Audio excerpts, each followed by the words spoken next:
Halo, selamat malam pemirsa. Dalam persidangan kasus judi online yang melibatkan sejumlah pegawai Kominfo pada saat itu, ada seorang polisi yang kemudian dihadirkan sebagai saksi fakta dan juga diungkap ada salah satu situs judi online bernama Sultan Menang dari 2.000 situs online yang kemudian berhasil ditemukan oleh siber dari kepolisian pemirsa.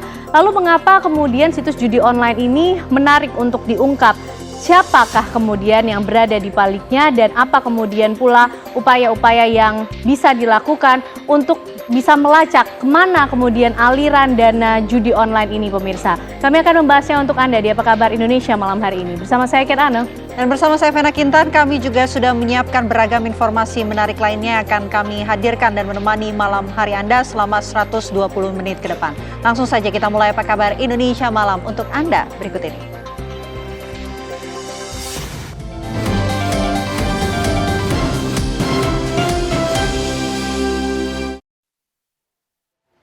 Akibat kompor gas bocor, belasan kios di Pasar Kampung Ambon, Kayu Putih, Pulau Gadung ludes terbakar. Api berhasil dipadamkan 1 jam kemudian dengan 12 mobil pemadam kebakaran dari Sudin Kebakaran Jakarta Timur.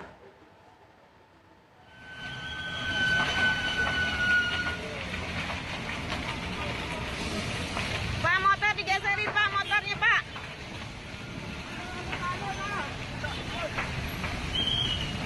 Motor siapa Pak, geser Pak. Kobaran api dengan cepatnya meludeskan belasan kios yang berada di kawasan Pasar Kampung Ambon, Kayu Putih, Pulau Gadung, Jakarta Timur pagi ini. Pemilik kios dan warga panik berhamburan menyelamatkan barang dagangan mereka. Belasan mobil pemadam kebakaran dari Sudin Kebakaran Jakarta Timur ke lokasi untuk memadamkan api. Dalam waktu 1 jam, api berhasil dipadamkan. Tidak ada korban jiwa dalam peristiwa tersebut, diperkirakan kerugian mencapai ratusan juta rupiah. Kejadian tersebut diduga akibat salah satu pemilik kios sedang masak mengalami gas bocor.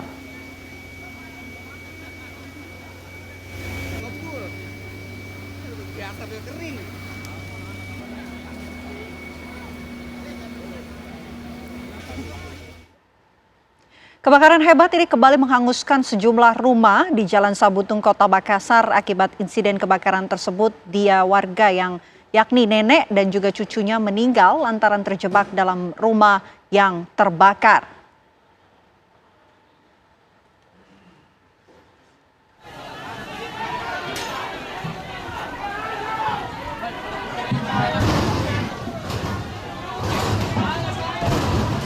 Gumpalan asap masih menyelimuti sejumlah rumah di pemukiman padat penduduk di Jalan Sabutung, Kota Makassar, Sulawesi Selatan.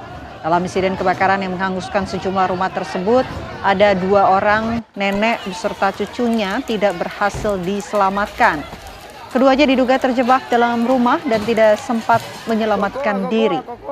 Tim petugas pemadam kebakaran ini berhasil mengevakuasi 2 jenazah korban kebakaran dalam keadaan berpelukan nenek dengan cucunya di dalam kamar.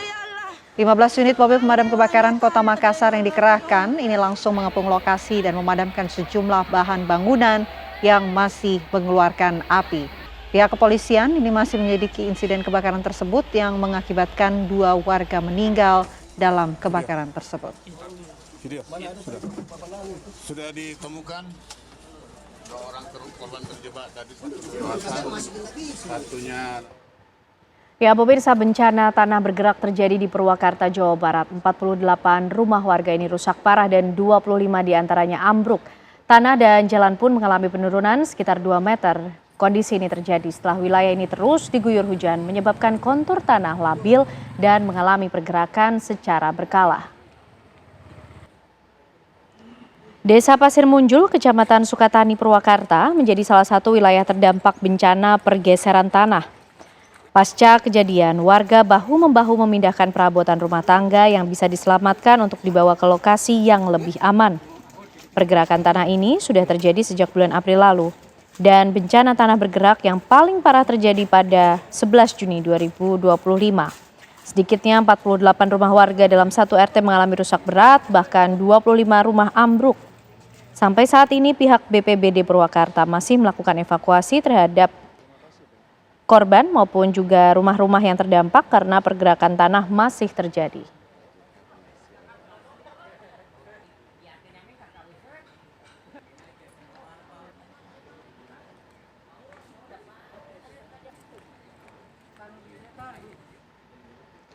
Hari ini pemirsa, Kejaksaan Agung memeriksa seorang mantan staf khusus Mendikbudristek era Nadiem Makarim dalam kasus dugaan korupsi pengadaan laptop untuk digitalisasi pendidikan.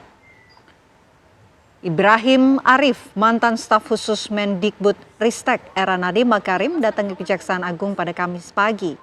Ibrahim Arif yang mengenakan kemeja batik terlihat datang dengan didampingi oleh kuasa hukumnya. Kuasa hukum Ibrahim Arif menyatakan kliennya ini telah siap menjalani pemeriksaan dengan membawa sejumlah dokumen untuk diserahkan kepada penyidik. Kepala Pusat Penerangan Hukum Kejaksaan Agung Harli Siregar mengatakan Kejagung akan mendalami peran Ibrahim sebagai mantan staf khusus dan juga tim review dalam pengadaan laptop untuk digitalisasi pendidikan.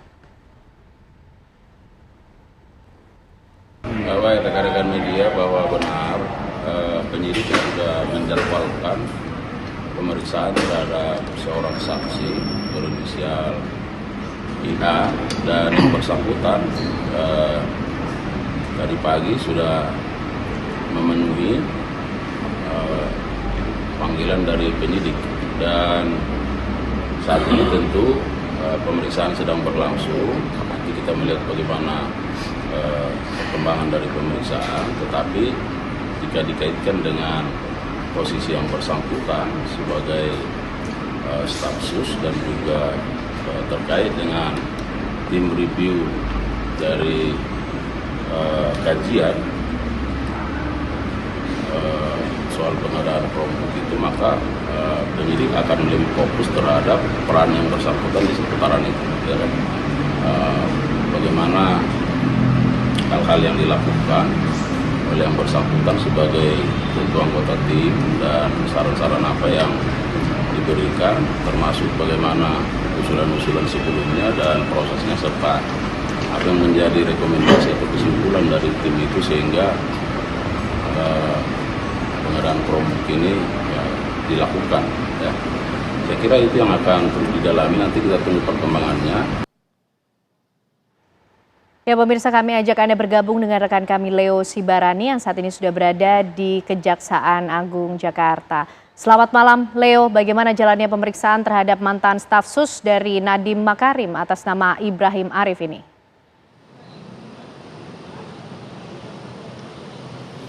Selamat malam, Ken, Ana dan Vena serta pemirsa TV One memang saat ini melaporkan langsung dari Kejaksaan Agung Jakarta, di mana memang untuk Ibrahim Arif yang merupakan mantan dari staf khusus Mendikbudristek era Nadiem Makarim sampai saat ini memang masih terus menjalani pemeriksaan di gedung Kejaksaan Agung Jakarta, di mana memang Ibrahim Arif ini memenuhi panggilan dari Kejaksaan Agung sejak pukul 10 pagi tadi dan sampai saat ini masih terus berlangsung.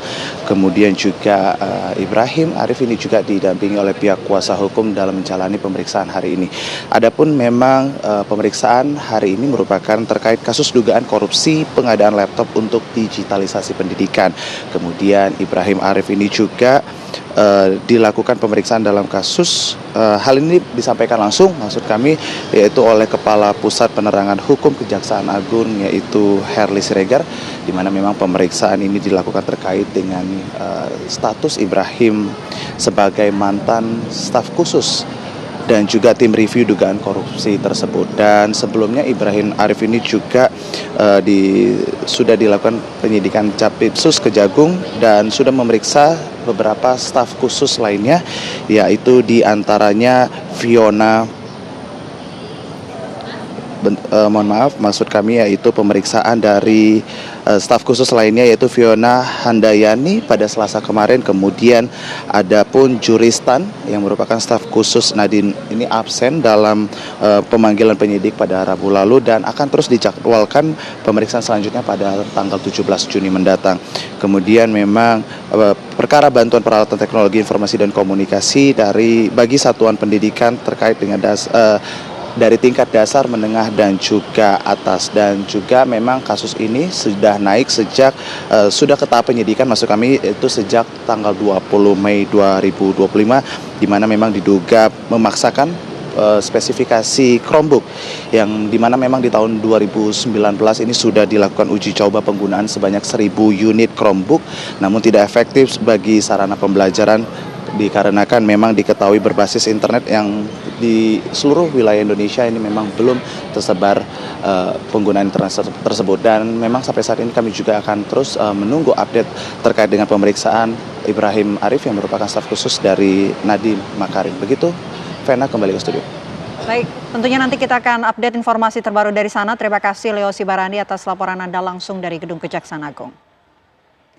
Pemirsa, Komisi Pemberantasan Korupsi ini kembali melakukan lelang barang rampasan negara untuk periode Juni 2025. Lelang barang rampasan negara ini bekerja sama dengan 13 kantor pelayanan kekayaan negara dan lelang atau KPKNL. Terdapat 82 lot barang yang dilelang, terdiri dari 45 lot barang bergerak dan 37 lot barang tidak bergerak. Harta bergerak ini meliputi kendaraan roda 4, kendaraan roda 2, alat elektronik seperti handphone, pakaian, dan sejumlah barang mewah lainnya seperti luxury bag. Sementara 37 harta tidak bergerak terdiri dari rumah, ruko, dan juga tanah. Hingga saat ini tercatat 46 barang yang telah terjual, yakni 39 harta bergerak dan 7 lot barang tidak bergerak. Sehingga total nilai yang terkumpul dari hasil lelang kali ini mencapai 20 miliar rupiah yang masih menunggu pelunasan hingga 5 hari ke depan. Nilai lelang tertinggi kali ini diperoleh dari tanah milik terpidana John Irfan di Sentul, Bogor seharga 11 miliar rupiah. Salah satu unit motor mewah milik Rafael Alun ditawar dengan 211 juta rupiah atau melebihi harga limit yang ditetapkan sebesar 200 juta. Barang-barang yang belum terjual ini akan kembali dilelang pada periode berikutnya di bulan September atau Desember mendatang.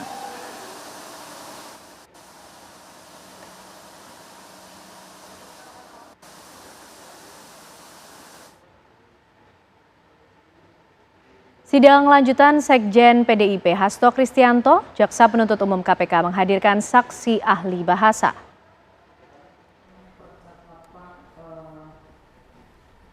Saksi yang dihadirkan adalah dosen dari Fakultas Ilmu Pengetahuan Budaya Universitas Indonesia, Frans Assisi datang. Frans Assisi mendapat tugas untuk menganalisis pesan-pesan maupun rekaman suara yang berkaitan dengan kasus yang menjerat Hasto dari sudut pandang linguistik. Menyikapi analisa ahli linguistik ini, Hasto dan kuasa hukumnya Roni Talapesi menilai bahwa pemahaman Frans Assisi terkait konteks yang ada dalam percakapan hanya mengikuti ilustrasi yang dikembangkan oleh penyidik, sehingga terdapat kekeliruan dalam memahami percakapan yang terjadi.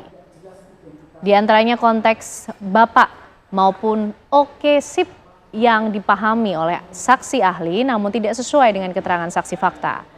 Oleh karena itu, Hasto dan kuasa hukumnya berharap agar majelis hakim dapat independen dan memutuskan sesuai dengan fakta persidangan.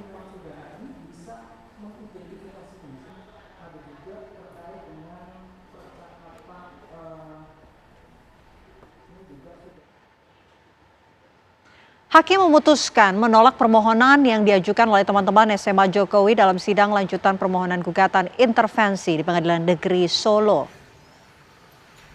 Hal ini disampaikan dalam sidang lanjutan pembacaan putusan sela yang dibacakan Hakim Ketua I-Putu Gede Haryadi dan 2 hakim anggota Subagio dan Fatarhoni. Dalam putusannya, majelis hakim menilai bahwa kepentingan hukum yang dimiliki oleh penggugat intervensi tidak sama dengan kepentingan hukum antara penggugat dan para tergugat. Selain itu, gugatan yang sedang disidangkan juga tidak berdampak langsung terhadap alumni SMA Negeri 6 Solo. Usai sidang, rekan-rekan Jokowi mengaku kecewa dengan putusan ini. Namun demikian, pihaknya sangat menghormati apapun putusan hakim. Mereka pun siap secara informal membantu SMA Negeri 6 termasuk jika diperlukan sebagai saksi.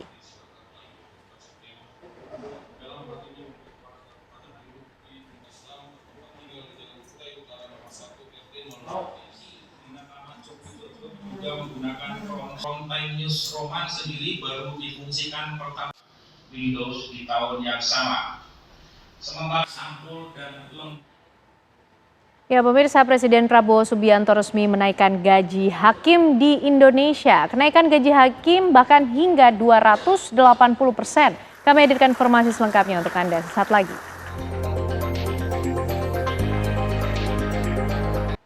Anda kembali menyaksikan Apa Kabar Indonesia Malam. Pemirsa, Presiden Prabowo Subianto resmi menaikkan gaji hakim di Indonesia. Kenaikan gaji hakim ini hingga 280%.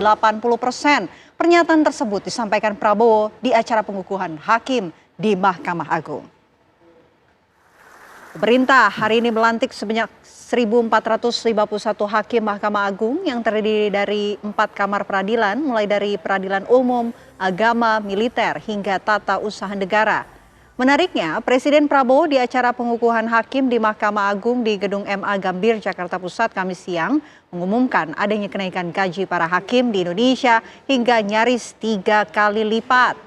Presiden Prabowo mengungkapkan keputusan kenaikan gaji hakim ini setelah mengetahui bahwa gaji hakim tidak mengalami kenaikan selama 18 tahun terakhir. Presiden berharap dengan kenaikan gaji ini akan membawa dampak positif kepada sistem peradilan negara dengan mencetak hakim-hakim yang dinilai berintegritas. Adapun regulasi gaji dan tunjangan para hakim tertuang dalam PP nomor 44 tahun 2025 tentang hak keuangan dan fasilitas hakim yang berada di bawah Mahkamah Agung. Pada PP tersebut diketahui penghasilan para hakim tersebar pada 9 golongan dengan dipengaruhi masa kerja mulai dari 1 tahun hingga 32 tahun.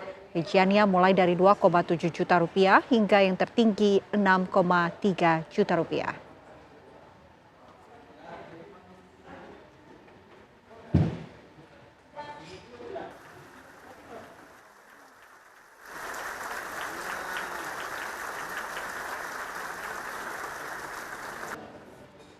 Pemirsa, Presiden Prabowo Subianto seakan kian gerah. Koruptor tak henti ditangkap, tapi korupsi tak jua berhenti. Prabowo lantas mengajak rakyat untuk merekam dan melaporkan praktik korupsi yang ditemui. Namun ajakan kepala negara tak semudah yang diucapkan. Ada bahaya yang mengintai kala para whistleblower berhadapan dengan kuasa yang besar. Mampukah negara memberi rasa aman agar pelapor korupsi tak malah diancam buih?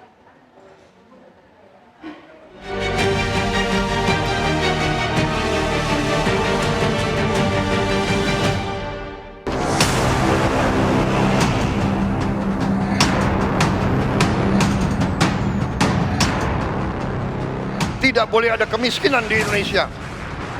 Tidak boleh ada kelaparan di Indonesia. Melihat pejabat pemimpin melanggar, laporkan.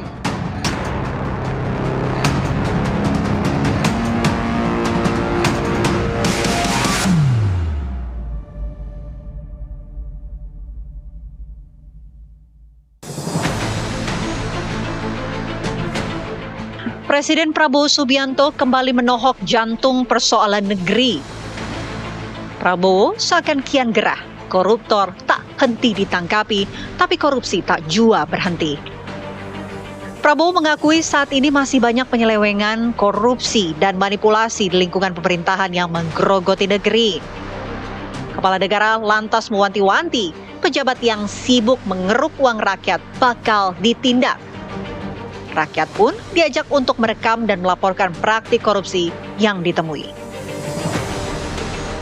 Kita sekarang berjuang melawan korupsi supaya Anda mengambil alih negara dalam keadaan baik, kuat. Tidak boleh ada kemiskinan di Indonesia. Tidak boleh ada kelaparan di Indonesia. Mari kita bersatu. Jangan ragu-ragu. Melihat pejabat pemimpin melanggar, laporkan. Sekarang kita punya teknologi. Setiap rakyat di desa bisa menggunakan gadget. Kalau ada bukti pelanggaran, segera siarkan. Jangan terima penyelewengan. Namun ajakan Presiden Prabowo Subianto untuk melaporkan kasus korupsi tak semudah yang diucapkan. Banyak bahaya yang mengintai para whistleblower karena korupsi kerap kali melibatkan kuasa yang besar. Maka nyali rakyat untuk membongkar pidana harus terbentur dengan risiko kriminalisasi, kehilangan mata pencarian, hingga nyawa. Memang sudah ada undang-undang perlindungan saksi dan korban, tetapi dalam implementasinya bagi seorang pelapor tindak pidana korupsi begitu banyak yang dipertaruhkan, mulai dari jabatan, karirnya, sampai bahkan jiwanya itu bisa terancam. Kenapa? Karena dari kasus-kasus yang terjadi di masa lalu, banyak kasus yang kemudian tidak diproses, justru pelapornya mendapatkan ancaman balik. mulai dari pencemaran nama baik, ya jadi diproses secara pidana begitu ya. Seperti misalnya sekarang terjadi kasus di badan amil zakat gitu ya, seorang pelapor itu justru ditetapkan sebagai tersangka. Kasus dugaan kriminalisasi terhadap pelapor tindak pidana korupsi baru-baru ini menimpa seorang mantan pegawai Badan Amil Zakat Nasional atau Basnas Provinsi Jawa Barat. Trianto ditetapkan sebagai tersangka atas tuduhan membocorkan dokumen rahasia.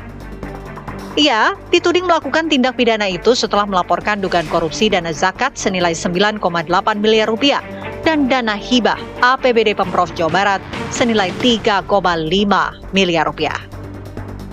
Kasus ini viral hingga mendapat perhatian anggota DPR, Rieke Diah Pitaloka.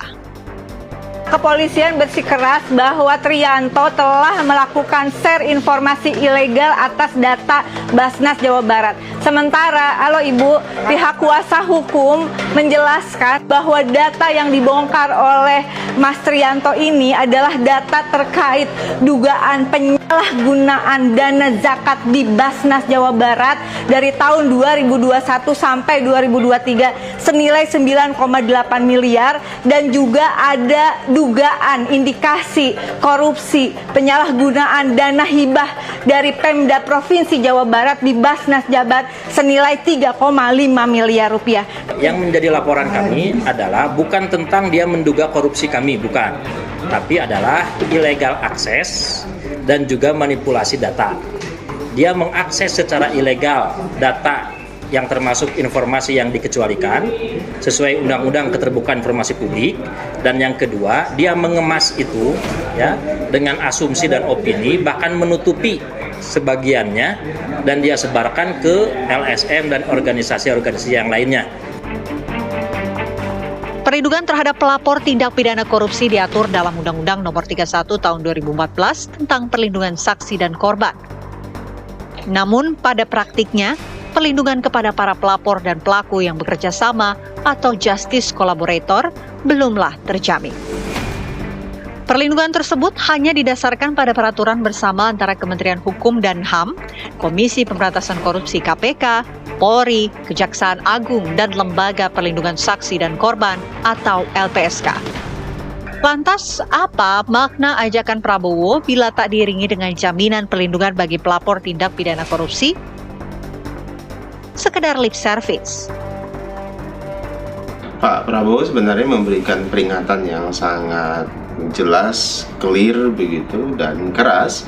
Memang kan sejak awal Pak Prabowo menyampaikan semua pejabat publik, menteri, wakil menteri, lakukan self-correction. Ingat loh, self-correction. Artinya kalau ada praktek pungli, ada praktek manipulasi, kalau ada praktek korupsi yang mereka lakukan, dalam hal ini pejabat negara, itu segera melakukan self-correction. Kalau kemudian moral Anda terganggu, mundur. Karena apa? Karena ada praktek korupsi. Kenapa? Karena itu pasti membebani pemerintahan Pak Prabowo yang ingin melakukan akselerasi. Sebenarnya pesan terang Pak Prabowo itu.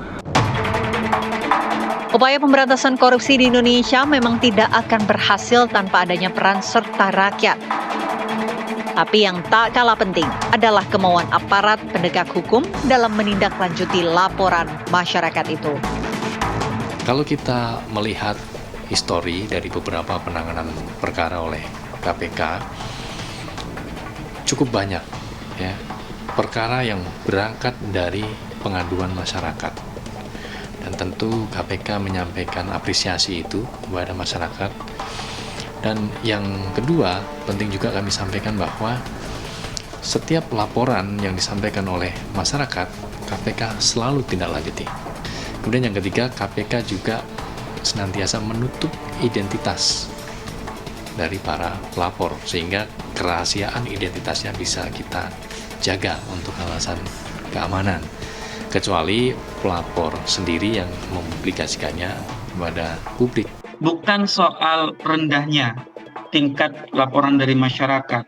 Problem pemberantasan korupsi adalah kemampuan dan kemauan dari aparat penegak hukum untuk menindaklanjuti laporan masyarakat.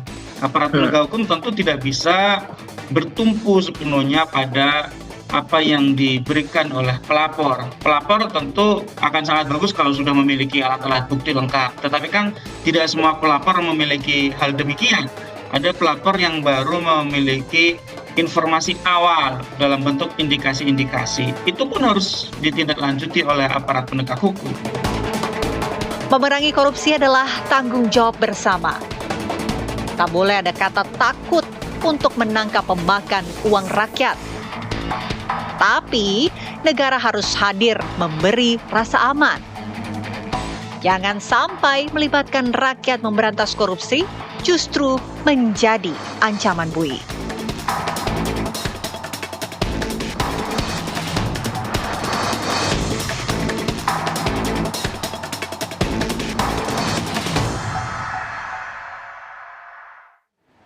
Ya, pemirsa, situs judi online Sultan Menang ini membuka tabir kasus perlindungan ex-pegawai Kominfo pada kala itu yang melindungi sejumlah situs judi online termasuk 2.000 situs judi online lain yang kemudian berhasil ditemukan oleh polisi siber. Hal ini tentunya dikuak ataupun tertuang dalam kesaksian yang disampaikan oleh seorang polisi yang dihadirkan dalam persidangan sebagai saksi fakta. Lalu kenapa kemudian situs Sultan Menang ini menarik untuk dibahas dan diungkapkan? Siapa sebetulnya yang ada di baliknya? Apa kemudian modus yang digunakan sehingga berakhir pada TPPU? Itu yang akan kami hadirkan untuk Anda pemirsa, perbincangannya sesaat lagi di Apa Kabar Indonesia Malam.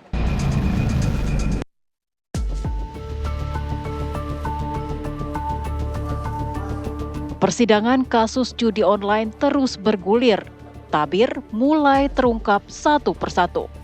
Pada persidangan yang berlangsung pada tanggal 10 Juni 2025 lalu, mengungkap adanya sebuah situs permainan judi online yang kemudian menyasar ke sejumlah orang di dalam Kementerian Kominfo. Dari ribuan situs judi online, polisi menyasar satu situs judi online bernama Sultan Menang. Dan kemudian berkembang pada situs lainnya hingga didapati para tersangka yang tak lain adalah pegawai Kominfo. Para oknum pegawai itulah yang memilah-milah pemblokiran situs judi online. Siapakah di belakang mereka yang terlibat? Adakah aktor intelektual yang berinisiatif dalam kasus ini? Bagaimana penelusuran aliran dana yang mengalir ke sejumlah tersangka? Sampai di mana uang hasil judi online itu bermuara, dan dapatkah petugas mengungkap adanya orang penting yang terlibat dan para bandar yang meresahkan? Tim TV One mengabarkan.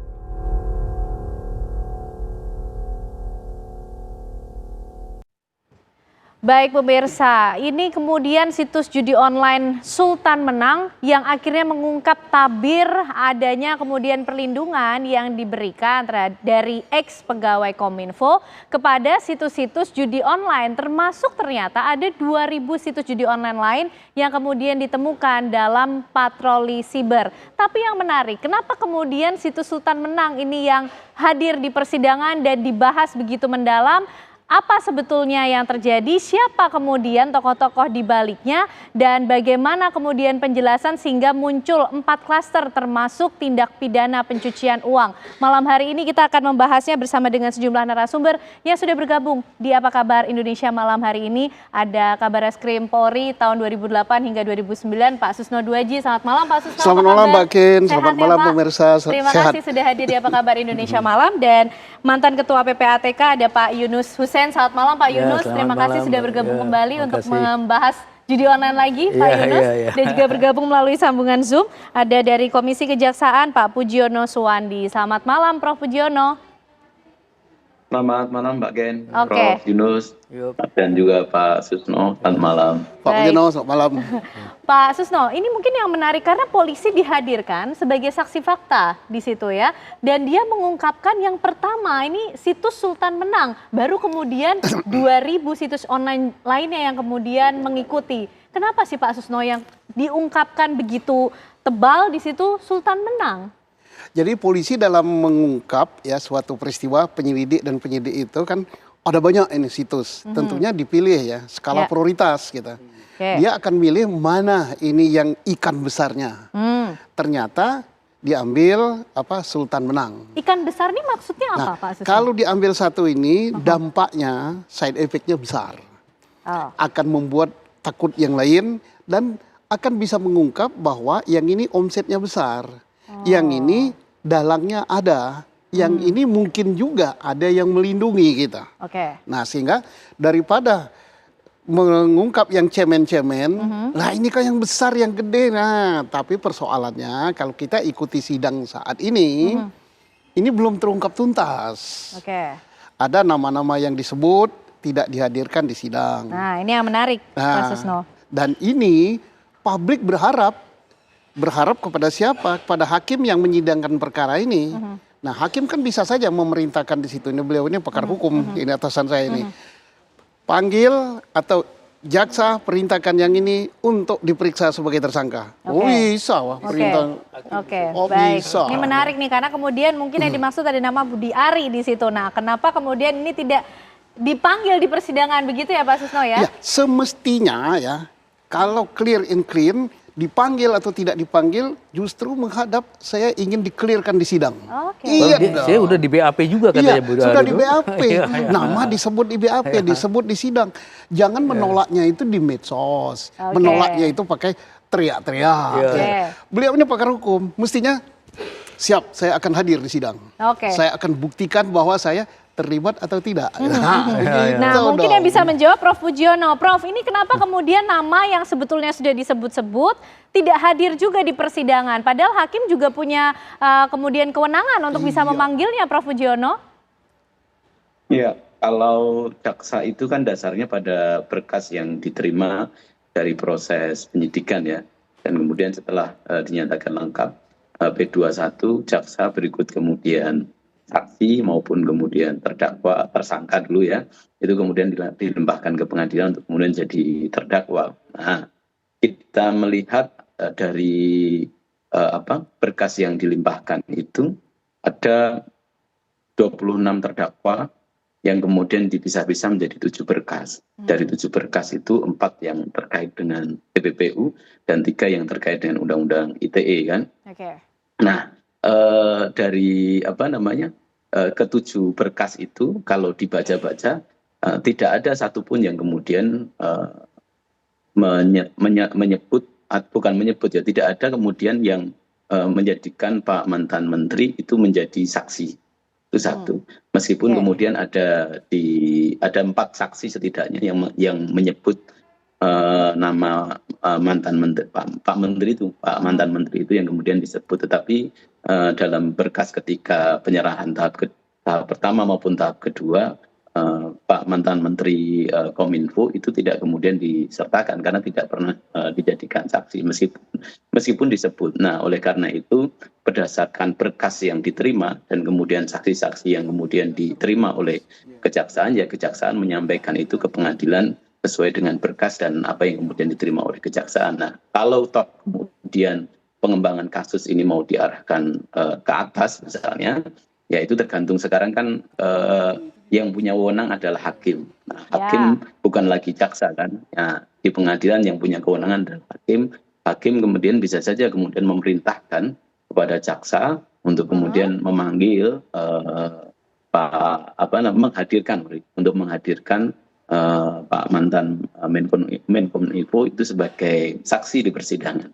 Nah, itu bisa saja begitu. Tapi sepenuhnya ini sudah menjadi kewenangan di persidangan adalah hakim.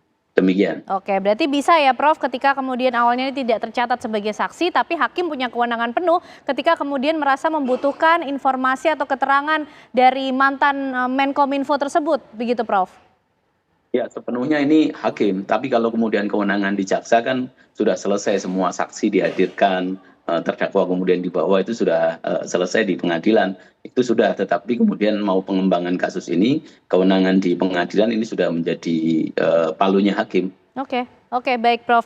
Nah Pak Yunus, ini kembali lagi mungkin ke situs Sultan Menang. Kalau Pak Susno tadi mengatakan ini ikan besarnya, menentukan atau indikator ini ikan besarnya itu karena kemudian transaksi dengan jumlah yang paling besarkah? Atau seperti apa sih Pak Yunus? Ini yang disebut Pak Susno itu sama dengan risk management namanya. Oke. Jadi prioritas fokus yang besar-besar ya, baru yang kecil-kecil belakangan. Ya bisa juga dilihat dari volume transaksi yang dia lakukan ya. Kemudian banyaknya mereka kalau dulu katanya bayar pakai bank, pakai remittance, sekarang bayar pakai QRIS, pertemuan baru. Dia buka ribuan QRIS, buka toko pakai QRIS untuk setoran judi itu. Mungkin yang Sultan ini banyak punya ini karena dia punya jalur untuk pembayaran deposit tadi, itu menjadi prioritas ya. Kita nggak tahu polisi pertimbangan yang mana. Mungkin dia pasti lihat ini. Karena saya baru dengar dari PPATK banyak pakai QRIS setoran sekarang, bukan lewat bank atau remittance. Udah berubah terus, dikejar sini lari kemari gitu. Dan ada oknum mantan Kominfo yang mempengaruhi ke dalam supaya ini tidak ditutup, segala itu memang benar ada. Karena itulah judi online tidak pernah habis. Betul. Karena kemudian ada 4 klaster yang diungkap juga ya, Pak Yunus ya, termasuk kemudian siapa kontributornya, siapa agennya, siapa yang kemudian menjadi perantara antara pihak-pihak Kominfo ini dengan para pemilik situs judi online itu, Pak Yunus, bisa di-tracking sebetulnya semudah itu? Ya, sudah diketahui sebenarnya ada orang di luar Kominfo yang mempunyai pengaruh ke dalam, mengakibatkan situs-situs mereka nggak ditutup, tetap jualan gitu. Karena itulah dia bertumbuh terus, banyak terus, nggak pernah habis jadi judi online. Tidak pernah habis. Nah, kalau kemudian sepanjang pengetahuan Pak Yunus juga mungkin dari pengalaman dan mungkin data yang dimiliki oleh Pak Yunus, ini mengenai jumlah transaksi judi online, lagi-lagi kita harus mungkin mengulang ini juga kepada masyarakat, Pak Yunus. Ini peredarannya sampai berapa besar? Dan apakah dari Sultan Menang ini sendiri sebetulnya PPATK juga punya jumlahnya, berapa besarannya begitu? Ada, dulu kan pernah ditampilkan di sini. Triliunan itu, jumlah yang sangat signifikan. By name terhadap situs judi online-nya apakah juga bisa didapatkan, Pak Yunus? Ya, kalau terkait dengan masing-masing bisa juga kalau mau dirinci begitu. Tapi totally kan sampai 10 miliaran, udah besar sekali. Yang anehnya, ironisnya pemain judi itu orang kecil, mana ke bawah. Bandarnya yang besar. Bandarnya yang besar, yang kaya bandar ya, pemain nggak pernah menang, yang menang bandar terus kalau judi itu. Gak bakal kaya sih penjudi gitu, bandar yang kaya. Baik, Pak Susno, ini Sultan Menang kemudian yang seakan-akan membuka tabir ya terhadap perlindungan pada situs judi online, sedangkan masih ada 2.000 situs judi online lainnya. Nah, nanti polisi ini bagaimana juga akan bekerja untuk mengungkap ribuan yang lainnya ini, Pak Susno? Ini yang memprihatinkan kita.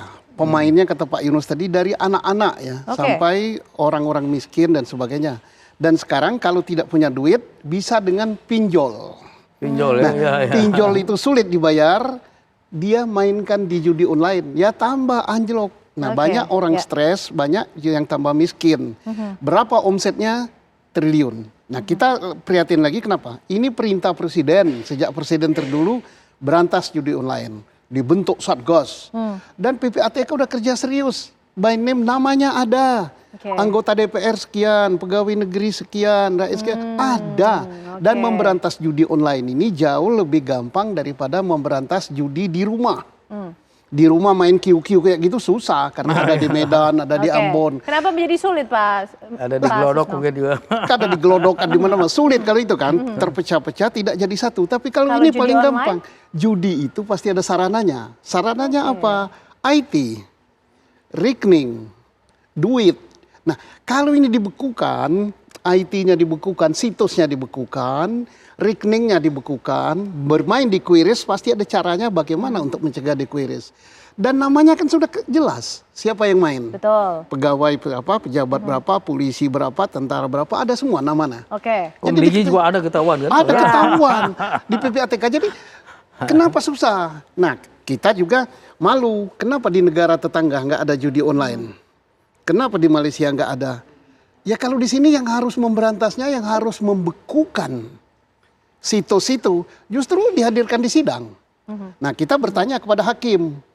Ini Pak Hakim ya, mudah-mudahan dengar acara ini. Nama itu sudah disebut dan dikatakan oleh beliau tadi bahwa jaksa sudah selesai. Yes, tetapi jangan hanya berpedoman pada berkas.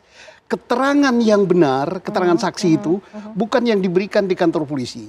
apa yang diungkap di depan sidang. Itu yang mengikat. Ini yang mengikat. Oke. Jadi jangan Baik. misalnya hakim, waduh ini di berkas nggak ada. Lalu ini menerima letoy. saja begitu. Ini Oke. pura-pura bodoh, pur-pur but. Oke, baik. Prof. Pujono, seperti apa nih? Justru yang penting kemudian kesaksian yang dihadirkan di persidangan, Prof. Itu yang mengikat justru. Itu yang mengikat justru, Hakimnya, Prof. Sebenarnya Pak Pujono bahwa kita hakimnya. itu harus Oke. mengakomodasi Hakim bukan jaksa. Hakimnya ini nggak boleh diam. Iya. Yang mudah-mudahan Oke, dengar. ini pesan Iya. dari Pak Susno, gimana, Prof? Iya, inilah pentingnya kemudian kita ke depan itu mengakomodasi integrated criminal justice system. Enggak, Yang sekarang nggak ini bisa, Pak. diferensi Sekarang ini- fungsionalnya itu kamarnya terpisah-pisah. Oke, baik. Nah, Nggak usah kalau nunggu perubahan kemudiannya UHAP aja kamarnya bisa sekarang. bareng-bareng itu, jadi jaksa bisa kemudian terlibat sejak awal, KPI-nya teman-teman penyidik dan teman-teman penuntut umum itu sama. Nah, sekarang kan KPI-nya beda nih, sehingga kemudian pintu kontrol terakhir kita berharapnya kepada hakim. Nah, hakim gimana nanti ketika kemudian mau mengembangkan kasus ini lebih besar atau kemudian selesai pada yang ada di berkas dakwaan saja, gitu. Oke, baik. Pak Susno ingin menanggapi? Saya nanggapi, hakim udah mendengar. Kalau kita nunggu UHAP lagi itu bagus ya. Oke. Itu ideal kita, cita-cita kita. UHAP-nya integratif. Yang sekarang integratif tapi tidak terintegrasi. Nah, tapi ke oke. depan Pak Yunus sudah banyak nyumbang, mudah-mudahan lebih bagus. Tetapi hakim sekarang udah bisa memerintah loh. Iya. Perintahkan jaksa untuk dihadirkan di sidang. Atau Oke. perintahkan jaksa agar polisi menyidik perkara ini dia sebagai tersangka. Oke. Luas sekali kewenangan hakim. Kalau tidak orang bertanya, oh pantas ketemu 1 triliun gitu. Oke, baik. Nampaknya Komjak juga perlu concern mengenai ini ya, Prof, karena kemudian ini kontrolnya terima kasih. hakim pada akhirnya yang punya kewenangan penuh untuk menghadirkan siapa-siapa saja kemudian yang sempat disebut di persidangan, begitu kan? Nah, kemudian kita juga akan bicara mengenai pemblokiran situs judi online sendiri. Masing-masing punya peran lah ya. PPATK bisa melakukan tracking kemudian by name siapa-siapa saja, uang ini mengalir kemana. Kepolisian juga bisa melakukan patroli siber untuk menemukan situs-situs judi online tersebut. Nah, tapi kemudian bocor nih di Kominfo. Nah, bagaimana kemudian mengintegrasikan, mensinergikan masing-masing perannya? Usai jeda pemirsa, kami akan hadirkan perbincangannya untuk Anda. Baik pemirsa, sebelum kami lanjutkan pembahasan mengenai terungkapnya situs judi online ini, kemudian ada polisi yang dihadirkan dalam persidangan sebagai saksi fakta. Kami hadirkan dulu untuk Anda sejumlah informasi berikut ini pemirsa yang kami hadirkan di layar kaca. Ini adalah informasi yang sudah coba kami himpun. Pak Susno, Pak Yunus, bisa disaksikan juga ini judi online dalam angka ya. Mungkin ini beberapa kali juga sudah kami informasikan. Pak Yunus juga sudah mengkonfirmasi mengenai hal ini pada waktu itu ya Pak Yunus ya. Transaksi dari 2023 hingga Maret 2024 ini bahkan mencapai 600 triliun rupiah. Begitu ya Pak Susno, Pak Yunus ya. Ini jejak elektronik yang tidak terbantahkan. Tidak terbantahkan. Bahkan di Januari sampai Maret 2024 ada 100 triliun rupiah dan ada 5.364 rekening yang diblokir oleh pemerintah RI berkaitan dengan kasus judi online. Pokoknya kalau nuruti PPATK, data itu A1. Data Karena itu A1 lah data sudah. elektronik, rekeningnya siapa, yang bermain siapa, berapa kali transaksi.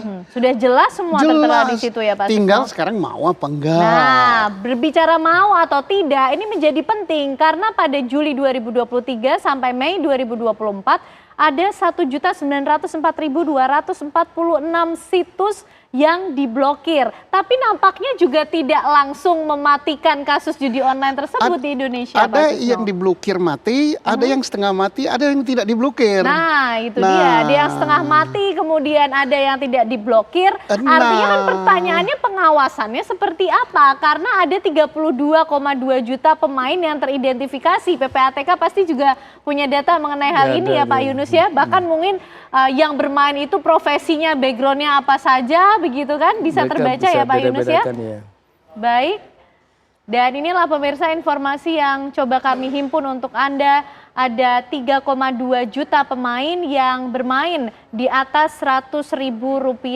Jadi semakin mudah, semakin kecil angka yang bisa digunakan dalam situs judi online, semakin banyak juga kemudian yang teracuni oleh judi online. Kalau bisanya 3, sekian juta. Satu orang bermain 1 juta saja ya. Karena itu kan terus ada yang kejerat pinjol. Betul. Dimasukkan sini juga. Ya berapa? Ini sesuatu yang gampang membunuhnya. Yang dibunuh saja alatnya oleh Kominfo. Nah, tapi kenapa ada yang dibunuh, ada yang enggak? Nah, ini yang dibunuh itu. 1 tumbuh 1000. Apa yang kemudian yang menyebabkan ada yang kemudian dibunuh, ada yang setengah mati membunuhnya, ada yang kemudian justru bisa bebas. Kalau menurut Pak Susno, kenapa itu bisa terjadi? Lah, ini pinternya penyidik ya. Ini saya hormat lah sama adik-adik saya. Dia ambil situs Sultan Benang. Ya. Jawabannya ada di Sultan Benang. Oke. Karena apa? Dari Sultan Benang itu ada sekian situs di situ, kemudian dibawa ke sidang, di dalam persidangan saksi ngomong, tersangka ngomong bahwa ini. Nah itu rakyat Indonesia udah tahu semua kan? Oke. Bahwa ada ini, ada permainan ini, ada permainannya. Tinggal hakim perintahkan ini, ungkap. Nah kalau hakim juga nggak ngungkap, orang bertanya-tanya ada apa di balik ini?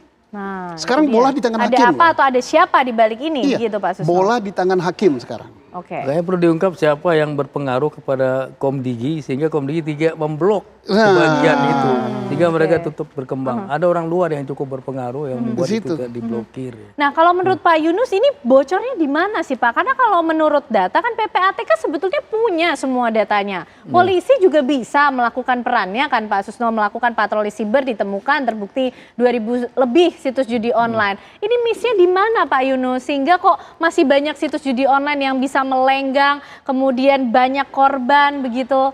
Ya karena tadi ada oknum yang bermain ya. Walaupun dia sudah jadi orang luar, tapi dia masih ada pengaruh ke dalam. Kok bisa Pak Yunus? Ya karena hubungan-hubungan khusus, mungkin ada sesajen-sesajen khusus juga ya. Sehingga pengaruhnya masih ada, sehingga mereka bisa mempengaruhi supaya ini tidak ditutup misalnya ya. Makanya kan nggak semua ditutup. Mungkin ditutup 1 tumbuh 1000 bisa juga kan. Tadi lihat jumlahnya besar sekali. Berarti ada tebang pilih juga Pak Yunus di situ. Situs judi online mana kemudian yang ingin coba dilindungi, ada yang betul-betul dimatikan, ada yang setengah mati. Ini milihnya gimana? Kenapa harus tebang pilih begitu? Padahal besar kecilnya sama saja semua mengancam yang koneksinya kuat tadi, ada backingnya tadi, kemungkinan besar dia survive gitu. Tapi kalau nggak punya backing, kemungkinan besar ya tidak survive. Itu salah satu kemungkinan ya. Baik. Prof Pujiono, ini jaksa kemudian bagaimana menyusunnya ketika bertindak sebagai jaksa penuntut umum? Bagaimana kemudian menuntutnya? Siapa pihak-pihak yang terlibat, punya kekuatan, siapa yang membacking? Adakah kemudian oknum-oknum di baliknya yang cukup kuat begitu? Kalau kita lihat ya dalam sejarah bangsa kita itu, dulu kita pernah punya podcast dan SDSP. Itu legal, bukan ilegal. Dan ya artinya kan Forecast SDSP itu kan berlindung berlindung pada kebijakan pemerintah. Nah sekarang yang ilegal itu berlindung dibalik tentu kewenangan yang dimiliki oleh pejabat yang kemudian punya kewenangan di situ, pejabat pemerintah. Nah ini kan sebenarnya kalau mau ditelusur, dikembangkan kasus ini sebenarnya tidak susah-susah amat seperti yang disampaikan oleh Pak Susno tadi. Untuk mengembangkan kasus ini sekarang pula ada di hakim satu. Kedua untuk menghentikan proses ini sebenarnya ya seperti dulu menutup Forecast dan SDSP, tinggal keluarkan kebijakan, terus kemudian ada pejabat yang kemudian mengawasi, selesai. Nah hanya problemnya kan kemudian ini yang mengawasi yang tidak serius. Presiden sudah kemudian memerintahkan stop judi online dan segala macam, berantas judi online dan segala macam. Tapi kemudian kan ada rupiah, ada dolar dan segala macam yang bermain di situ sehingga pejabatnya kan tetap kemudian atau pegawai yang kemudian berurusan di situ kan yang kemudian tergoda. Nah, yang di dalam berkas kalau kita lihat itu semuanya sudah kemudian diserahkan ke pengadilan oleh jaksa. Nah, tinggal kemudian nanti ketika mau pembacaan tuntutan kita berharap nanti teman-teman jaksa pembetul terhadap tujuan dari penegakan hukum ini dan pembetul terhadap maunya presiden bahwa judi online ini harus kemudian diberantas karena racun betul kan. Ya seperti mata rantai saja judi online-nya itu kalau nggak punya uang nanti ke pinjol itu seterusnya, dan itu tidak hanya kemudian masyarakat kecil termasuk pegawai-pegawai yang ada di level penegak hukum itu bisa jadi juga terlibat di sana, dan ini mirisnya kita. Demikian. Baik, Pak Susno, sekarang kalau kita bicara mengenai Kominfo lah ya pada saat itu ya, mengenai kasus ini kemudian bergulir dari situs judi online itu. Tadi juga disebut ini yang bocor atau yang kurang nih sebetulnya kan pengawasannya terhadap situs judi online. Nah, dengan kemudian adanya terhubungnya satu dengan yang lain, institusi yang punya kewenangan atau peran masing-masing, ini bagaimana kemudian pengawasan yang harus dilakukan lagi Pak Susno? Ya, polisi dengan cybernya melacak ini, kemudian masukan dari PPATK. Dengan itu polisi nangkap pelakunya. Kemudian polisi minta juga Polri ya kepada Komdigi untuk situs-situs ini diblokir. Nah, tetapi ternyata tidak diblokir. Berarti pengawas menjadi peternak. Peternak dia. Lagi mana mau berantasnya? Padahal memblokir itu, saya ini bukan ahli IT ya. Hanya bisa handphone aja gini. Kan itu nggak sulit-sulit amat, nggak perlu keluar keringat, nggak perlu menghabisi nasi 3 piring, kan tinggal itu kan kenop-kenop gimana gitu. Kan tinggal matikan. Tetapi kenapa tidak dimatikan? Nah, kenapanya ini kan terungkap di pengadilan. Oh, bapak itu terima sekian, bapak itu terima sekian. Lah, udah jelas sekali terang benderang. Kalau soal di berkas tidak ada, makanya jaksa tidak menuntut. Dan benar, jaksa berpedoman pada berkas. Tetapi hakim, keterangan yang sah, yang sahih itu yang namanya keterangan saksi itu yang di depan pengadilan. Keterangan ahli itu di depan pengadilan. Jangan nanti hakim, wah ini nggak ada di berkas. Nah, kacau negeri ini. Tidak selesai-selesai, never ending ini jadinya. Iya, berarti kan online persoalan ini sekarang ada di benteng terakhir penegak hukum ini. Siapa itu hakim? Nah, seperti yang disampaikan oleh sekarang Prof. ini Budiono tadi. kesempatan hakim untuk memperbaiki namanya. Karena nama hakim udah rusak kok.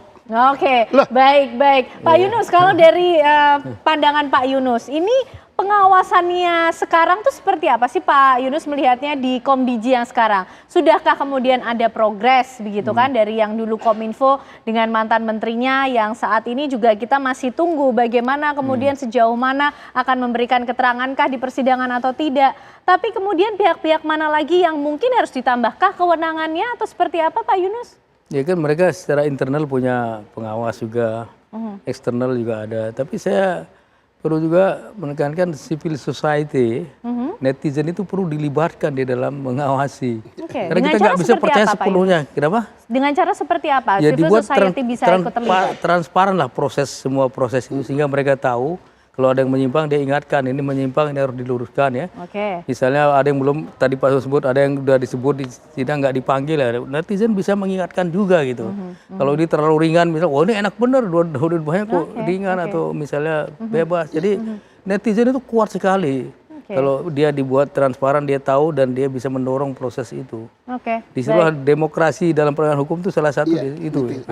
Prof. Budiono, ini hakim menjadi benteng terakhir nih kata Pak Susno begitu, dan civil society nampaknya juga punya kekuatan untuk bisa ikut mengawal bagaimana kemudian penanganan dari kasus judi online ini. Jangan sampai kemudian ini menjadi kasus yang tidak pernah berakhir, Prof. Ada komisi yudisial juga sebenarnya ya, secara formal. Bagaimana Prof mengoptimalkan fungsi dan peran masing-masing?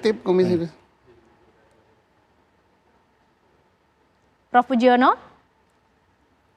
Kemiut. Ya, jaringan saya. Baik, silakan Prof. Karena di Bengkulu tuh jadi sinyal. Baik, kami masih mencoba untuk memperbaiki hubungan komunikasi kami kembali dengan Prof. Budiono dari Komisi Kejaksaan. Nah Pak Susno, ini kan kita masih terus berusaha untuk memerangi ya Pak. Karena ternyata belum selesai, kasus judi online ini bahkan mungkin sampai hari ini masih ada. Pak Yunus ya, masih banyak. Apa yang kemudian bisa saya dilakukan katakan tadi, Pak Susno? satu mau apa tidak. Kalau mau jauh lebih gampang daripada memberantas judi sabung ayam.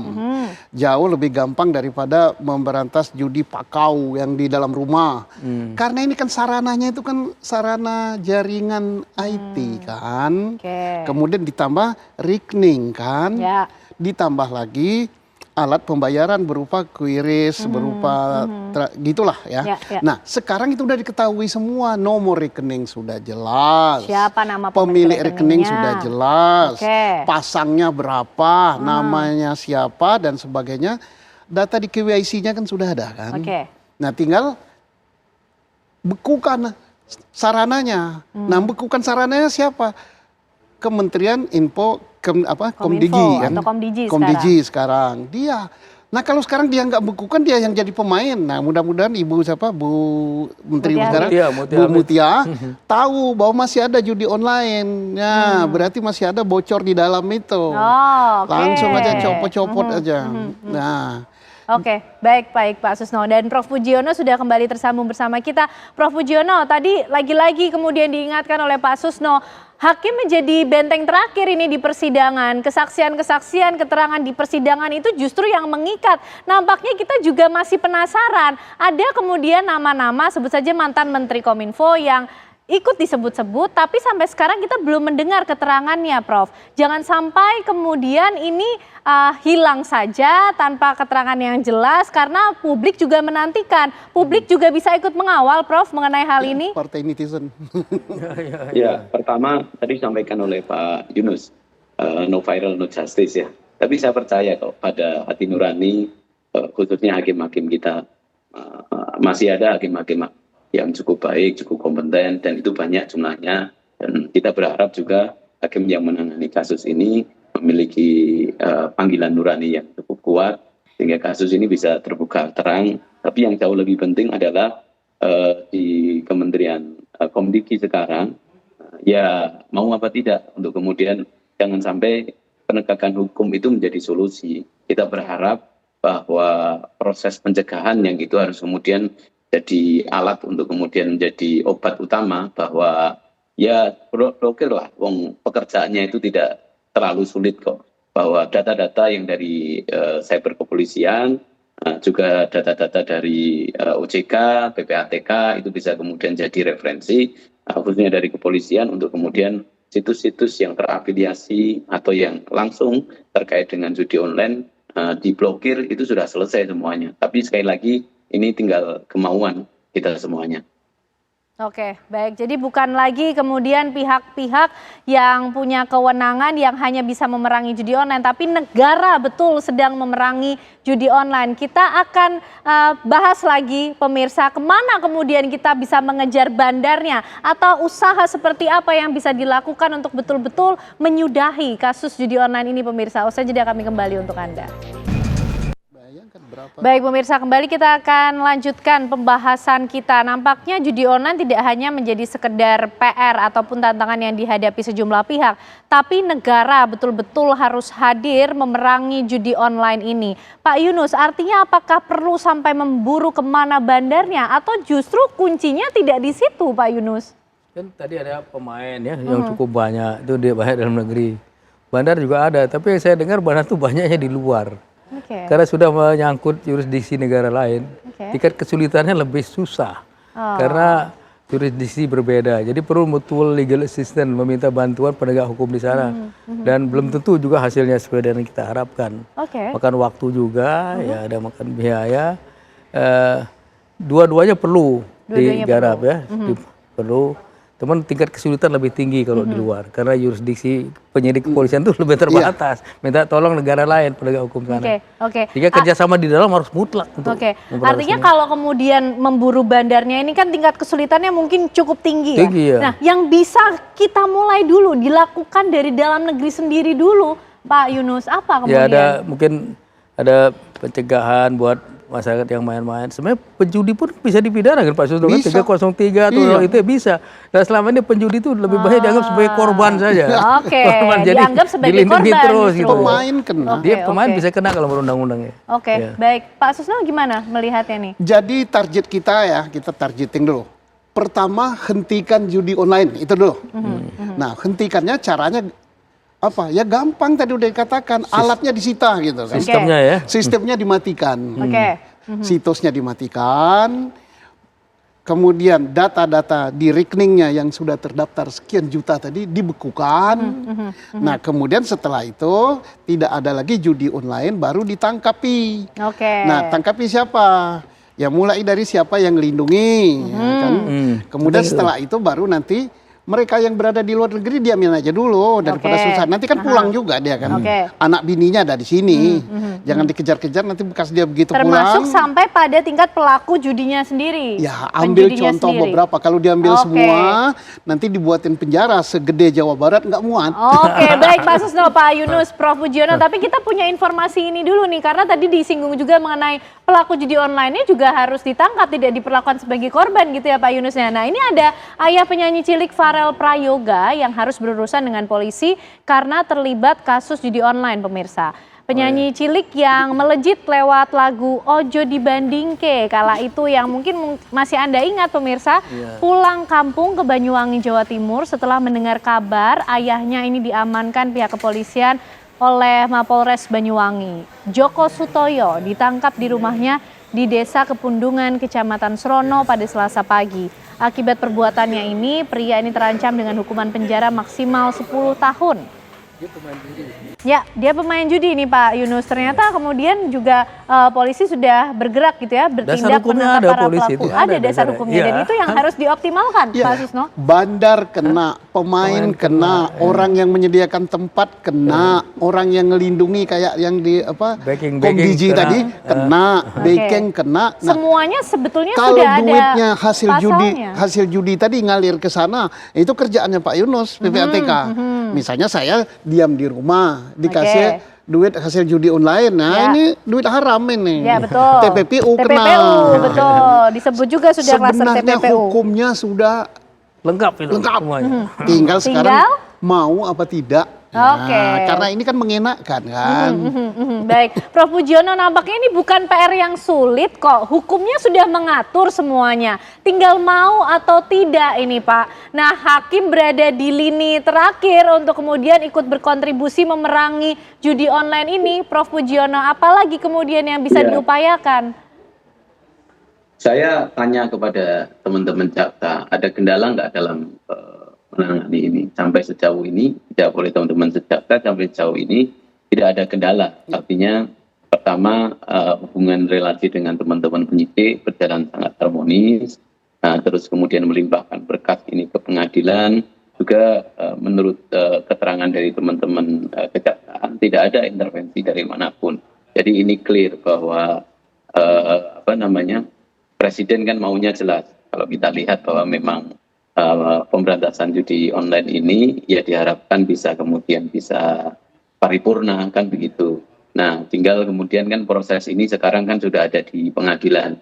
Nah, terhadap ke-26 terdakwa, nah ini kan tinggal menunggu nanti proses penuntutan dan kemudian putusan hakim. Nah, selebihnya orang-orang yang kemudian disebut di persidangan atau kemudian disebut di manapun yang diduga oleh masyarakat, nah ini tinggal nanti hakim kemudian akan memerintahkan kepada jaksa untuk menghadirkan atau tidak. Nah, oleh karena itu kita berharap juga nih pada hakim dan semuanya juga kan punya harapan yang sama. Ya kalau memang benar-benar kemudian tidak terbukti ya berarti memang ini proses yang merupakan proses yang akhirnya publik tahu bahwa ini memang tidak terbukti. Begitu saja sebenarnya.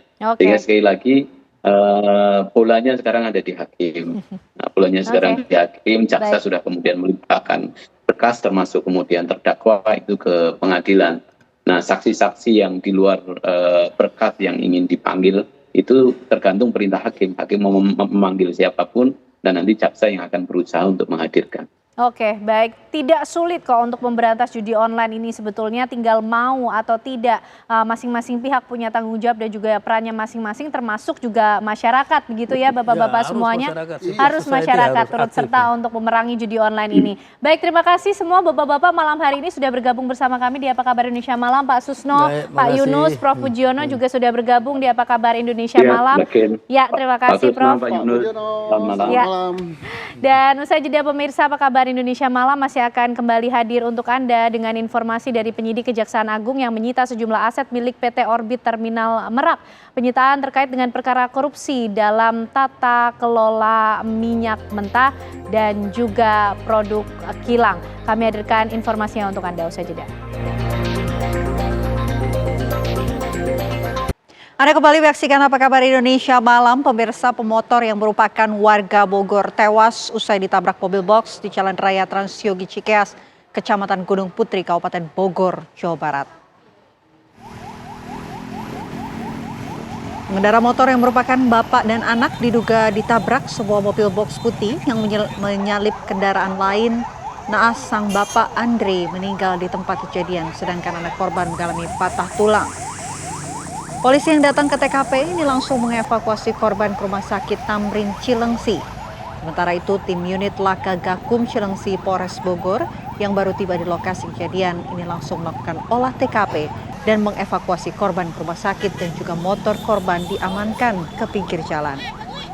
Akibat kejadian ini, Jalan Raya Transyogi dari arah Cilengsi menuju Cibubur, Jakarta macet hingga 4 km.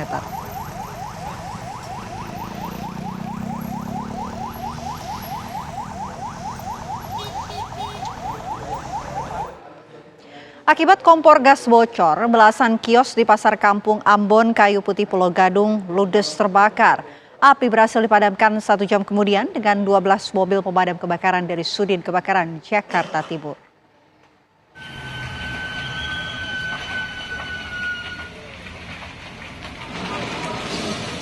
Pak, motor digeserin Pak, motornya Pak.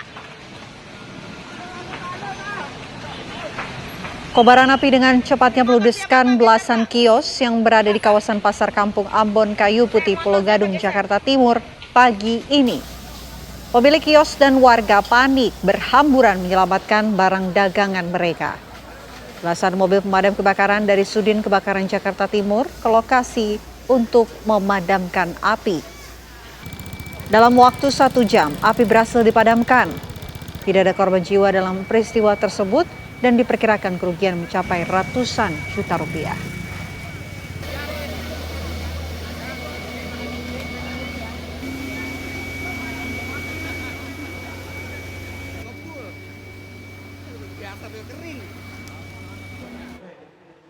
Akibat membakar sampah di halaman rumah, gudang, dan rumah dekorasi pernikahan serta mobil di Pati, Jawa Tengah ludes terbakar. Kebakaran bermula saat pemilik rumah membakar sampah di halaman rumah lalu tinggal pergi. Api kemudian merembet ke bagian rumah yang digunakan untuk gudang dekorasi pernikahan. Banyaknya material yang mudah terbakar serta tiupan angin kencang membuat api semakin membesar. Akibatnya pemirsa, rumah beserta gudang berisi perabotan rumah tangga, dekorasi acara pernikahan, baju-baju untuk kebutuhan pengantin, serta 1 mobil pick-up ludes terbakar. Tidak ada korban jiwa dan luka dalam kebakaran ini, namun kerugian material ditaksir mencapai 300 juta rupiah.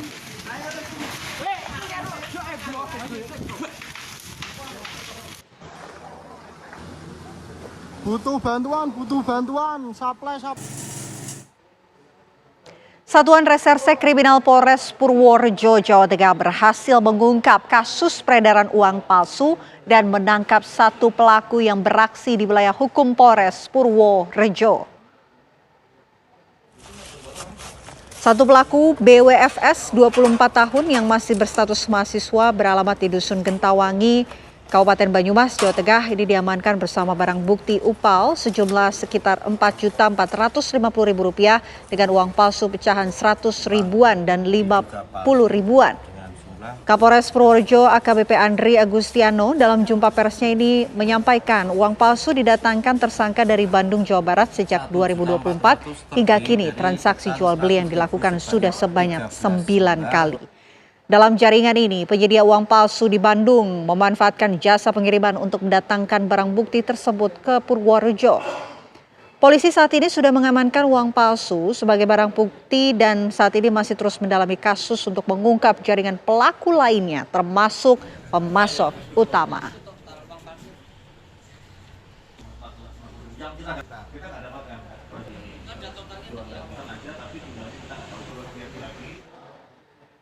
Kita beralih ke Bengkulu, pemirsa. Seorang gadis ditemukan tewas di dalam rumahnya di Kabupaten Rejang Lebong, Bengkulu.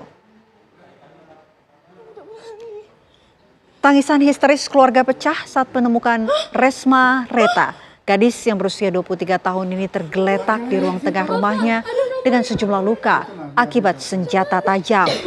Dari hasil olah TKP, diketahui korban mendapatkan 4 tusukan benda tajam di bagian leher dan 1 tusukan di bagian perut sebelah kanan atas. Sebelum ditemukan tewas, korban diketahui sedang nonton bareng melalui aplikasi bersama teman-temannya.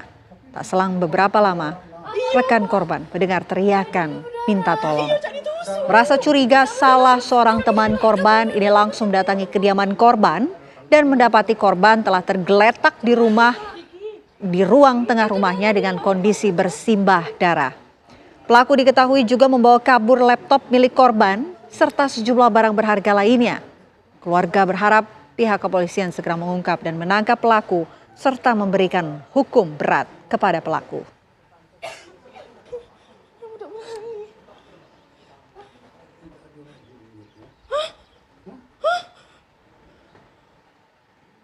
Polda Bali menangkap 38 pelaku penipuan online di 5 lokasi berbeda dengan modus love scam yang menyasar korban warga negara Amerika Serikat. Saat melakukan penggeledahan, petugas awalnya mengira lokasi yang digunakan oleh para pelaku ini merupakan tempat beroperasi judi online. Namun setelah diinterogasi, tersangka mengaku melakukan penipuan online bermodus love scam yang bekerja sama dengan sindikat penipuan online di Kamboja. Para tersangka ini berperan untuk mencari data korban. Modusnya menggunakan data palsu wanita cantik. Korban diajak berinteraksi dan dibujuk untuk mengklik link di Telegram yang meminta data korban yang kemudian dikirim ke Kamboja. Sindikat love scam ini telah beroperasi di Bali sejak November 2023 dengan iming-iming gaji yang cukup besar. Polisi juga mengamankan barang bukti 82 unit handphone dan 47 unit komputer. Yang bertugas untuk mencari target love scam bagi seseorang yang berada di luar negeri. Supradi, pertama bahwa para tersangka. Dari Bali kita menuju Bandung, pemirsa. Seorang pelaku jambret menjadi sasaran kemarahan warga usai kepergok menjambret ponsel milik seorang wanita.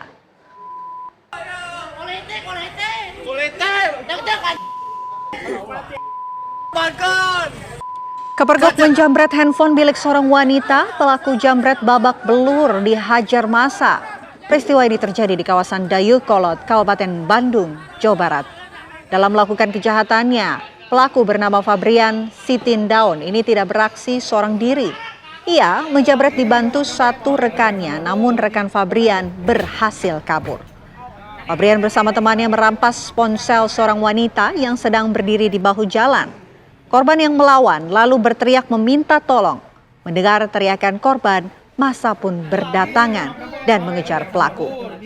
Selain menangkap pelaku, 1 unit motor pelaku rusak warga. Polisi saat ini masih melakukan pengejaran terhadap 1 pelaku lainnya.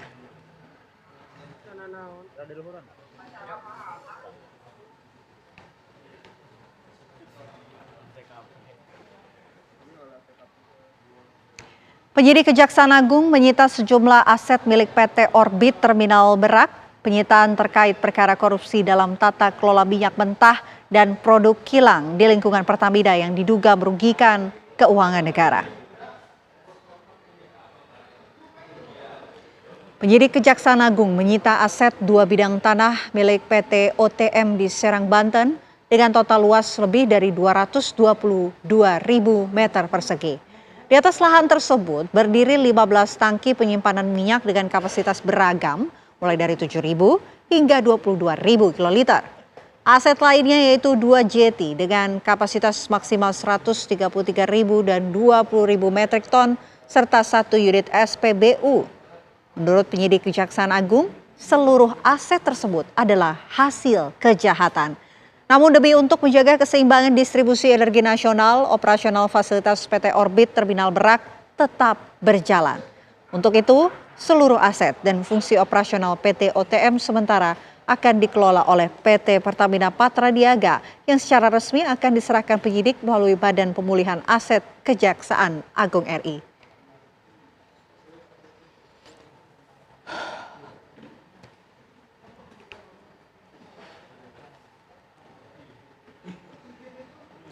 Tim penyidik Jaksa Agung Muda bidang tindak pidana khusus menyita uang tunai sebesar 2 miliar rupiah. Uang tersebut disita terkait kasus dugaan suap dan gratifikasi penanganan perkara di Pengadilan Negeri Jakarta Pusat atas nama tersangka DJU. Tim penyidik Jampitsus melakukan penyitaan uang senilai 2 miliar rupiah pada Rabu 11 Juli. Penyitaan terkait dugaan suap dan atau gratifikasi yang berkaitan dengan penanganan perkara di Pengadilan Negeri Jakarta Pusat dengan tersangka Hakim Juyanto. Uang tersebut diserahkan langsung oleh penasehat hukum tersangka kepada penyidik di Gedung Bundar Kejaksaan Agung Jakarta. Sementara itu, setelah penyitaan dilakukan, uang 2 miliar rupiah langsung dititipkan ke rekening penampungan Kejaksaan Agung. Penyidik masih mendalami keterkaitan dugaan suap tersebut dengan proses hukum yang sedang berlangsung di Pengadilan Negeri Jakarta Pusat dan tidak menutup kemungkinan akan ada penyitaan atau penetapan tersangka lanjutan.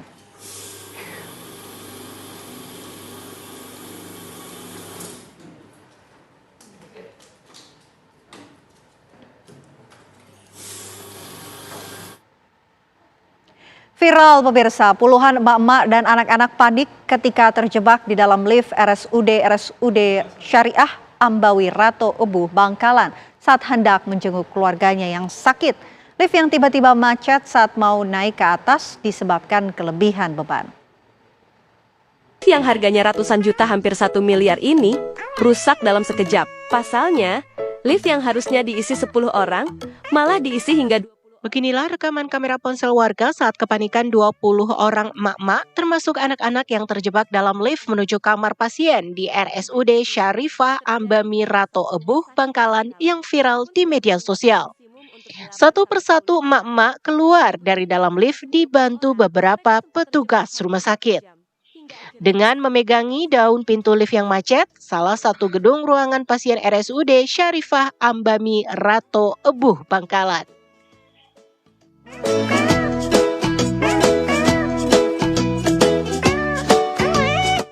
Menurut Direktur RSUD Syarifah Ambami Rato Ebuh Bangkalan, Dr. Farhat Suryaningrat, membenarkan insiden terjadi di salah satu gedung rumah sakit yang ditempati para pasien rawat inap. Hal tersebut dikarenakan over capacity atau kelebihan muatan lift dari yang seharusnya. Padahal pihaknya sudah memberikan tulisan di pintu masuk lift. Lift hanya memuat 5 orang hingga 10 orang. Namun kenyataannya pada saat itu lift berisi 20 orang. Padahal lift rumah sakit tersebut memiliki batas maksimal berat muatan, termasuk jumlah orang yang diperbolehkan masuk.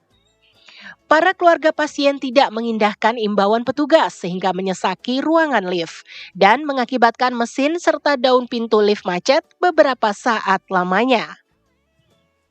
Ia pun mengimbau agar semua keluarga pasien mematuhi aturan yang ada maupun imbauan dari petugas demi kenyamanan dan keselamatan bersama, termasuk diantaranya dalam hal penggunaan lift rumah sakit.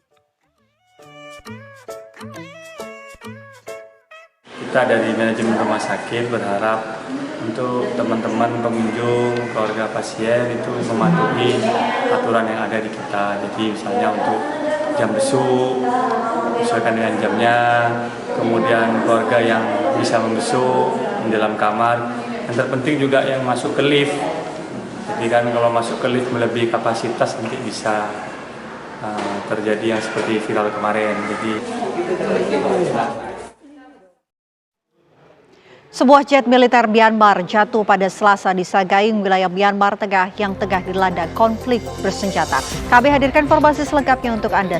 Terima kasih Anda masih menyaksikan Apa Kabar Indonesia Malam. Pemirsa, sebuah jet militer Myanmar jatuh pada Selasa di Sagaing, wilayah Myanmar Tengah yang tengah dilanda konflik bersenjata. Langsung saja pemirsa, kita bergabung bersama rekan kami Yandri Subekti yang berada di New York, Amerika Serikat. Selama malam waktu Jakarta, Yandri, bagaimana aksi demonstrasi yang terjadi di beberapa kota di Amerika Serikat? Selamat siang waktu New York, Vena. Saat ini seperti yang Anda saksikan berada di kota New York. Di aksi demonstrasi yang dipicu oleh razia ICE atau petugas penegak hukum imigrasi Amerika Serikat yang secara aktif merazia warga undocumented atau tidak berdokumen resmi memiliki izin tinggal resmi di Amerika Serikat yang beberapa hari terakhir ini, beberapa minggu terakhir ini lebih aktif mendatangi lokasi-lokasi atau tempat-tempat komunitas, baik itu di LA terutama. Ini yang hingga hari ini menimbulkan aksi gelombang protes memasuki hari ke-6. Dan kondisi di LA saat ini relatif kondusif setelah diberlakukan jam malam selama 2 malam berturut-turut dan masih belum dipastikan hingga kapan jam malam akan diberlakukan di kawasan downtown LA tersebut. Dan seperti yang tadi disampaikan, aksi anti-ICE ini merebak ke belasan kota-kota besar di Amerika Serikat, termasuk diantaranya adalah di kota New York, di mana sejak hari Senin yang lalu bahkan sejumlah massa menduduki di lobi Trump Tower. Beberapa orang diantaranya diamankan karena melanggar aturan, dan juga hari berikutnya Selasa malam dan Rabu malam tadi juga terjadi aksi unjuk rasa di Foley Square Park, di mana di kawasan tersebut merupakan ada kantor pusat ICE, yaitu milik federal Amerika Serikat.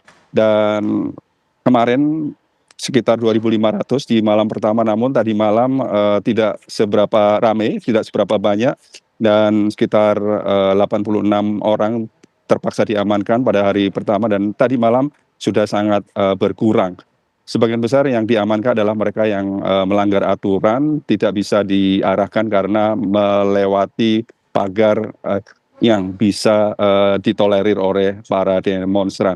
Dan rencananya di kota New York sendiri nanti akan terus berlangsung aksi demonstrasi anti-ICE ini di lokasi yang sama, dan nanti di akhir pekan akan digelar unjuk rasa yang lebih besar, yaitu di Bryant Park di dekat Times Square. Dan juga nanti diikuti oleh rangkaian unjuk rasa di kota-kota besar lainnya, termasuk diantaranya adalah Washington DC yang saat ini bersiap untuk menggelar acara hari ulang tahun Angkatan Darat atau US Army pada Sabtu mendatang, bertepatan dengan hari ulang tahun Presiden Donald J. Trump yang ke-79.